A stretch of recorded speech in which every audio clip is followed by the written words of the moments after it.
काँग्रेसच्या बद्दलची भूमिका त्यांनी मांडली.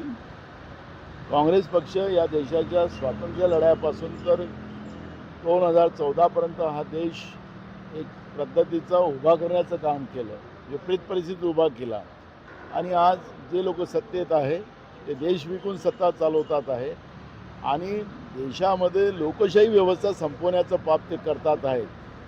आणि म्हणून लोकांनी निवडून दिलेली लोक त्या कुठल्या विचाराने निवडून दिलेली असतील तर त्यांनाही फोडून दबाव टाकून ईडीची धमकी, प्रलोभन अशा पद्धतीच्या धमक्या दाखवून पक्षाच्या पक्ष तोडायला सुरुवात केलेली आहे. आणि म्हणून हे लोकशाहीची हत्या करणारं जे केंद्रातलं नरेंद्र मोदीचं बीजेपीचं जे सरकार आहे त्यापेक्षा काँग्रेस सरकार किती या देशाच्या लोकशाहीला जोपासणारी होती ही ती भूमिका काल उद्धव ठाकरे साहेबांनी मांडलेली आहे. उद्धव ठाकरे स्पष्ट म्हणाले की काँग्रेस शब्दाला जागली, काँग्रेसने दुसऱ्या पक्षातून फोडून आणून कोणाला एकतर मुख्यमंत्री केला नाही आणि जेव्हा जेव्हा जे शब्द दिले शब्दाला जागली. त्यांनी अनुभव सांगितलेला आहे, त्यांना जो अनुभव काँग्रेसचा आलेला आहे त्याच्या अनुभवाचं त्यांनी सांगितलेलं आहे.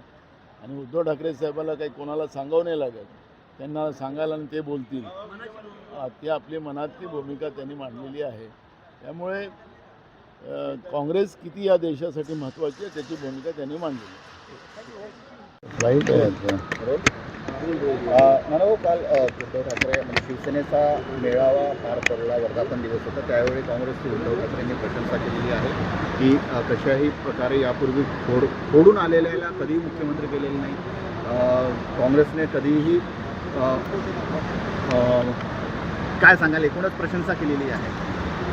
बघा, काँग्रेस ही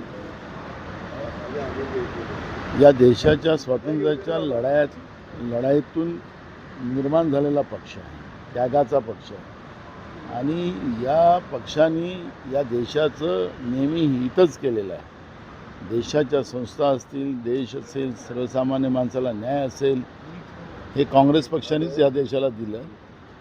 पण आज जे काही लोक सत्तेचे पिपासू लोक बसलेली आहेत त्या लोकांचं आपण पाहिलं की त्यांना सत्तेची भूक एवढी मोठी आहे की ते संविधानिक व्यवस्थेलाही मानायला तयार नाही, अशी ही परिस्थिती आज आहे. आणि मला असं वाटतं की उद्धव ठाकरे साहेबांनी जी काही भूमिका मांडली ती वास्तविक आहे. त्याचा अर्थ कोणी काही पद्धतीने लावतील की काँग्रेसची चापलूसी वगैरे करतात, असं नाही. वास्तविकता काँग्रेसच्या बद्दलचं उद्धव ठाकरे साहेबांनी मांडलेली आहे. आता राहुल गांधी यांनी थोड्या वेळापूर्वी ट्विट केलं आहे, नागपुरातील एक विद्यार्थी परीक्षार्थी नीटचा त्याचं जे आय कार्डवर जी परीक्षा केंद्र आहे ते अबुधाबीचं आलं आहे. बरोबर आहे. आपण सगळ्यांनीच पाहिलेलं आहे आणि राहुलजीने ते दाखवलेलं आहे की या विद्यार्थ्यांच्या जीवनाशी नरेंद्र मोदीचं सरकार कसं खेळतं आहे त्याचे अनेक उदाहरणं आपल्याला पाहायला मिळतात. तसंच आत्ता आपण पाहिलं की नागपूरच्या एका विद्यार्थ्याला त्यांनी अबुधाबीचं सेंटर देऊन टाकलं आणि त्याच्यामुळे या विद्यार्थ्यांच्या जीवनाशी खेळण्याचा एक मानसच नरेंद्र मोदीच्या सरकारने तय केलेला आहे आणि तेच राहुल गांधींनी ट्विटच्या माध्यमातून सांगितलं. उद्धव ठाकरे यांची एकूणच जी भाषा आहे की मी पद सोडायला तयार आहे, काय वाटतं निराशेतली भाषा आहे की खासदार सोडून गेले, आमदार चालले? मला त्यांच्याबद्दल काय बोलायचं नाही, तो त्यांचा व्यक्तिगत प्रश्न आहे आणि त्याच्यामुळे ते काय उत्साहाने बोलतात की निराशाने बोलतात त्याच्यावर मला प्रतिक्रिया देणं बरोबर नाही. हिंदी में बताइए.